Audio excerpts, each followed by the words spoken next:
La mort dans la cité de Francis Schaeffer, suite du chapitre 7, L'homme sans la Bible. Voyons maintenant de plus près en quoi consiste la vérité relative à l'homme escamoté par les sans-Bible.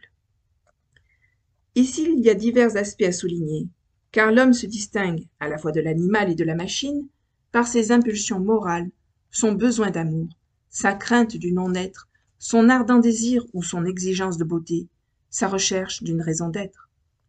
Le système biblique est le seul à pouvoir expliquer ces facteurs qui font de l'homme un être unique. Dans Romains 2, verset 15, Paul souligne la nature morale de l'homme. Il montre que l'œuvre de la loi est écrite dans leur cœur, leur conscience en rendant témoignage et leurs pensées s'accusant ou se défendant tour à tour. Il me semble que Dieu nous indique là, par le moyen de Paul, exactement ce que nous devrions dire à l'homme moderne. C'est que, en dépit de toutes ces théories, l'homme ne peut échapper à sa condition de créature morale. Si certains prétendent que la morale n'existe pas, ils n'en sont pas amoraux pour autant, au sens qu'ils n'auraient pas d'impulsion morale. Les hommes peuvent avoir des normes fort diverses, on n'en trouvera jamais un seul qui soit dépourvu de sens moral. Une prostituée, par exemple, peut paraître à première vue tout à fait amorale, mais à converser seule à seule avec elle, on découvre qu'elle a ses propres critères moraux, différents des nôtres, certes, peut-être fort peu élevés, mais suffisants pour prouver qu'elle n'est pas une machine. Je l'ai déjà dit, le déterminisme place l'homme moderne dans une situation où la morale n'a effectivement plus aucun sens, mais il lui est impossible de vivre en accord avec cette théorie. Ce dilemme apparaît avec netteté chez le marquis de Sade, qui n'était pas seulement pornographe, mais en même temps un véritable philosophe. Ses thèses posent aux matérialistes des problèmes très ardus que jamais aucun déterministe n'a pu résoudre. En effet, le marquis de Sade affirme que, puisque tout est déterminé chimiquement, par là même tout ce qui est juste. Même en y réfléchissant des mois, le déterminisme ne saurait échapper à cette conclusion. De Sade a raison, et le sadisme n'est en fait que le résultat parfaitement logique de son raisonnement. L'homme étant par nature plus fort que la femme, il a donc le droit de la traiter comme bon lui semble. Aucun partisan du déterminisme chimique ou psychologique ne peut expliquer pourquoi le marquis de Sade a tort. Le déterminisme conduit à la cruauté et à l'inhumanité, que ce soit sous la forme spécifique du sadisme de Sade ou sous une autre. Du reste, et c'est à quoi je veux arriver, ce même marquis de Sade, qui ne se serait pas fait faute de soutenir que tous les hommes obéissent purement et simplement à un déterminisme, était incapable dans la pratique de vivre selon ce concept. Un examen attentif de ses écrits et de sa biographie révèle qu'il a fini sa vie dans un asile de fous à Charenton. Ce à quoi il était occupé paraît à peine croyable. Il passait son temps à se plaindre de la manière dont il était traité par les gardes et à lire méticuleusement les lettres de sa femme. Il avait en effet imaginé un système qui, d'après lui, devait lui permettre de calculer, selon le nombre de lettres figurant dans chaque ligne, la date à laquelle il pourrait sortir de l'asile. Il ressort de tout cela qu'un marquis de Sade et d'autres peuvent bien nier l'existence de la morale et prétendre que tout est soumis à un rigide déterminisme. Toujours est-il que par leurs actes et leurs écrits, ils prouvent la réalité même de ce qu'ils nient. J'ai toujours éprouvé un plaisir singulier à imaginer Khrouchtchev aux Nations Unies frappant de son soulier sur la table en criant « C'est injuste, c'est injuste !» C'est pour le moins curieux d'entendre un matérialiste dire cela. Et il n'entendait pas dénoncer une manœuvre préjudiciable aux intérêts de l'Union soviétique, mais bel et bien protester contre une injustice. C'est par ses impulsions morales, mais aussi son besoin d'amour, que l'homme se distingue de l'animal. Et il est en quête d'un amour qui aille au-delà des simples rapports physiques. Ainsi, la plupart de ceux qui ramènent l'amour au seul domaine sexuel passent néanmoins d'un mariage à un autre dans l'espoir de trouver plus qu'une simple satisfaction physique. Même s'ils prétendent que l'amour n'est rien d'autre que de la sexualité, ils aspirent à trouver ce qui donnera à l'amour le sens que le cœur humain cherche. Ils ne peuvent tout simplement pas vivre sur le plan de l'expérience dans la logique de leur propre concept. Pour certains, c'est la recherche de la beauté qui atteste le plus clairement la spécificité de l'homme. Mais l'on peut se demander si, à la lumière de leur système, le mot « beauté » a encore un sens, puisque pour eux l'homme n'est qu'un conglomérat d'atomes réunis au hasard dans un univers impersonnel. Et pourtant, tous les hommes aspirent profondément à une signification, à une raison de vivre. J'ai été récemment très frappé par l'introduction du livre « The Lessons of History » de Will et Ariel Durant. Durant le premier paragraphe, il médite sur les dimensions cosmiques de l'univers et sur le fait que les planètes subsisteront après la disparition des hommes, non seulement des individus mais encore de la race tout entière. Ces auteurs ont été impressionnés par le caractère transitoire de l'homme, à l'exemple de Proust qui disait « La poussière de la mort recouvre tout ce qui est humain ».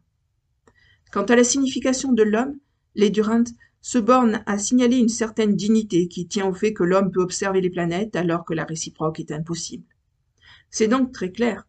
Aucun homme, quelle que soit sa philosophie ou son époque, ne peut échapper au désir d'être plus qu'un flux de conscience ou un conglomérat d'atomes produits par le hasard.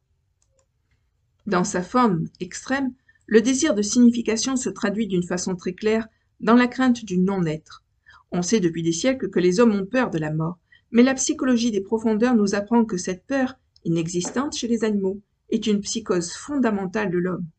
Aucun homme, quel que soit son système philosophique, ne peut se faire à l'idée de n'être qu'une machine absurde, exposée et même vouée à être mise au rebut totalement et pour toujours. Même ceux qui désirent la mort et qui l'appellent gardent encore au plus profond d'eux-mêmes la peur du non-être.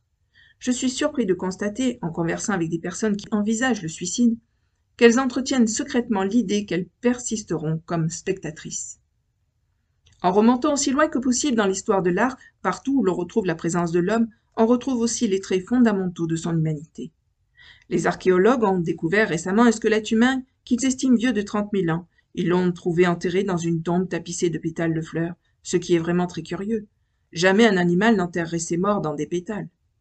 Un autre indice nous est fourni par les peintures rupestres, les premières œuvres d'art qui aient de telles dimensions et une telle richesse de couleurs, et pour lesquelles j'admettrai volontiers la date de 20 000 ans avant Jésus-Christ environ. Elles nous révèlent entre autres que les hommes des cavernes étaient quant à leurs aspirations très semblables à nous. Dans leurs peintures, nous percevons, à travers certains indices, ce cri « Je sais que je suis plus que la poussière qui m'entoure ». Il existe en fait une théorie selon laquelle les peintures pariétales du sud de la France et du nord de l'Espagne seraient un système de symboles exprimant les aspirations de l'homme. Cette hypothèse demande bien sûr à être confirmée. Toutefois, même si elle se prouvait fausse, ce dont je doute, un fait demeure acquis. Ces peintures attestent que l'homme se considère comme spécifiquement distinct du non-humain. Mentionnons encore le témoignage du savant français Lévi-Strauss, dont les théories soulèvent de vives controverses, mais qui est l'un des plus grands anthropologues de notre époque.